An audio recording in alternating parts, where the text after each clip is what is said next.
Jumpa lagi dengan saya Yedi Indra di Seruput Kopi Cantik dengan renungan yang berjudul Kuasa Kata-Kata. Pagi ini dalam doa pagi BBL kami membahas tentang kuasa kata-kata. Ari, seorang youth leader, berbagi pengalaman yang sangat menyentuh.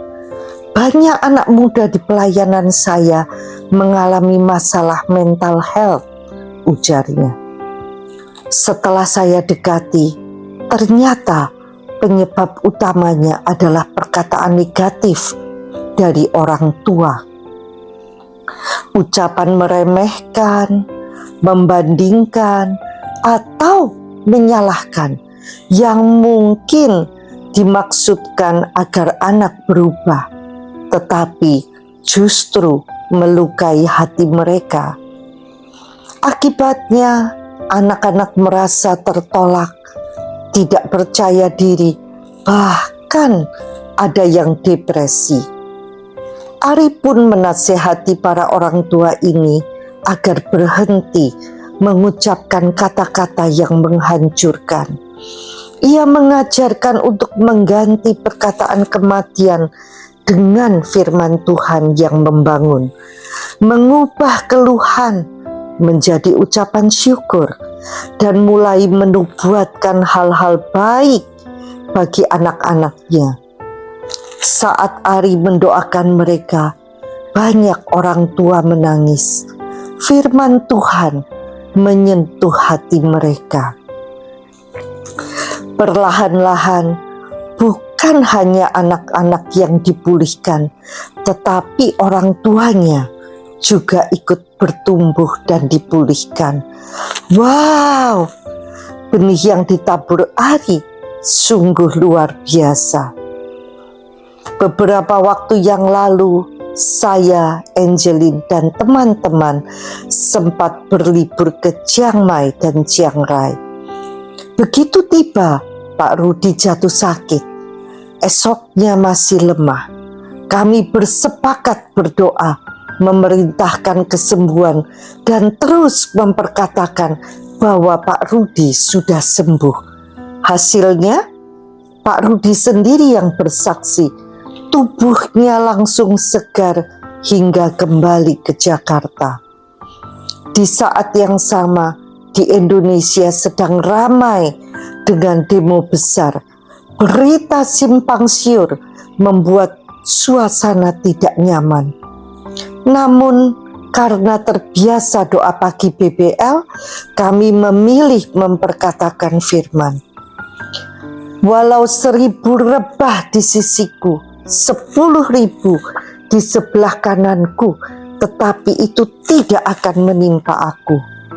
Kabar boleh heboh, tapi hati tetap tenang. Kami pun bisa menikmati liburan.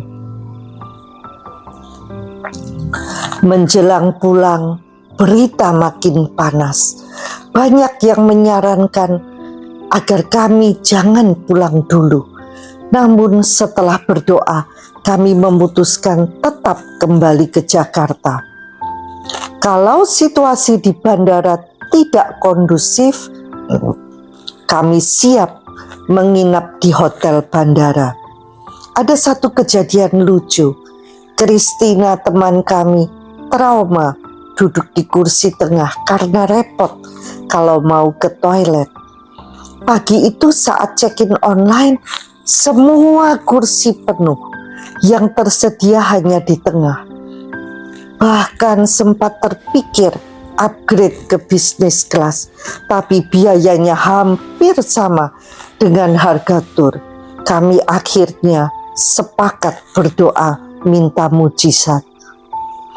Di bandara awalnya petugas menyarankan tetap pindah ke business class, tapi setelah dicek ulang, ternyata ada satu kursi L di baris belakang dengan 2 kursi kosong di sebelahnya. Wow, Tuhan sungguh baik. Lucunya lagi, saya dan Angeline duduk bersebelahan. Saya di L samping jalan, Angelin di tengah.